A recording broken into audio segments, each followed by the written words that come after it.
Hi, it's Peony from Yomogi House. Peony Prashanti here. I want to show you how to make a very delicious, simple, and cost-effective dessert. What's for dessert? Well, it's a vegan form of jello. And what do we use? Well, I could pronounce it two different ways. Agar, agar, pronounced here in America. Or if you live abroad in Asia, it's called agar because there is no a, so it's called agar, agar. So agar. They come. It's a what is it? It's a sea vegetable. If they are sea vegetable flakes, and you can get them like this in plastic bags if you recycle plastic in a good way, or you can buy them. And though this is from like the health food store, Capella, Market of Choice. You can also get them at the Asian market. This one's from Thailand, and it comes in a little more powdery form. Or if you want, you can actually get them in bulk from Sundance. But they still come in these little bags, and I think these are biodegradable. And then, you don't have to buy a bunch of them. Like just enough for what you're going to cook. All right, so what happens when you reconstitute that? Remember we talked about how seaweed just doubles inside? That's because it's a sea vegetable. It also doubles, but it also creates like this jello consistency. So I'm going to make two different desserts. And I made one already, but I'm going to show you how to do this other one. And I love matcha. I'm a matcha green tea person. So I have here 1 cup of tea water. I spiked it with a little bit of lavender. So matcha lavender. And when you use matcha, you're gonna have to use a little strainer and not a strainer, but a little sieve strainer, and do this to it so that powder comes out. Otherwise, it's gonna be lumpy. Okay, so we're gonna heat this matcha green tea. Look at that; it's just beautiful. Can you see it? Okay, so to this you will add 1 cup of water to a tablespoon of agar flakes, and bring that to a boil. And you have to boil it, because if you don't boil it, then you'll be stuck with clumps of these flakes in your mouth.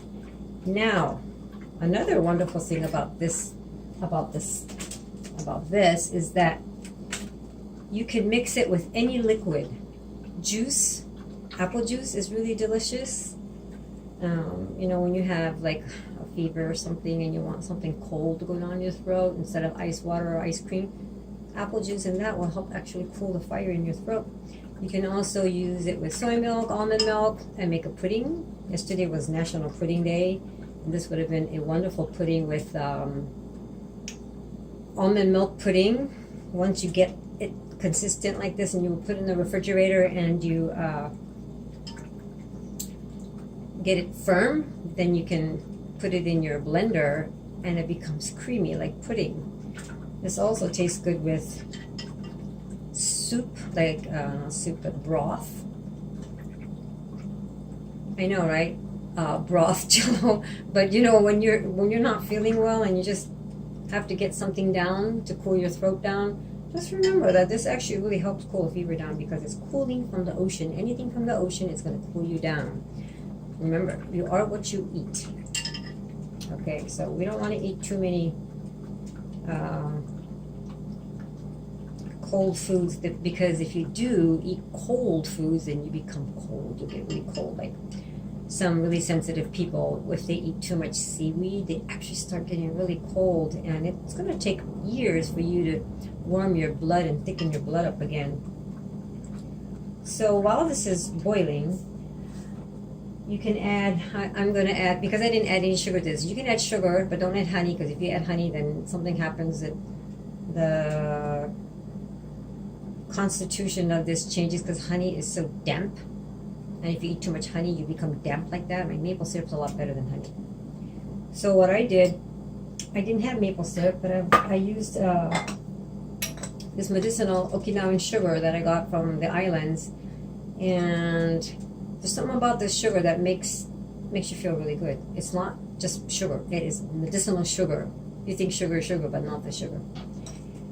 And then I also added to this syrup a little bit of arrowroot powder or kuzu powder to thicken it up. And so this topping is sweet, and it's going to go over the matcha agar vegan jello. Okay, so it's boiling, starting to boil.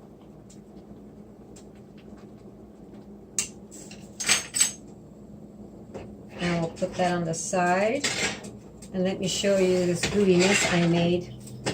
This is raspberries from my raspberry farm that I don't really care for, and you're all welcome to come and pick raspberries if you want. So raspberry is tart. It's a subacid fruit. And what goes well with a subacid fruit is banana, something sweet. Or, you know, if you don't want to eat something that is not from your area, 500 miles radius, you could do grapes or raisins, or let's see, I have a chart there on my refrigerator, figs, something that you can balance the tart and sweet. So sweet and sour, sweet and tart. And what else goes with this would be raspberries and pear. So acid fruit with subacid. I'm looking at my chart. Acid fruit with subacid fruit. Tara Alder Brooks gave me this Healing Arts wonderful chart. Okay, let that cool off. Oh, and I gotta show you the end product. Be right back.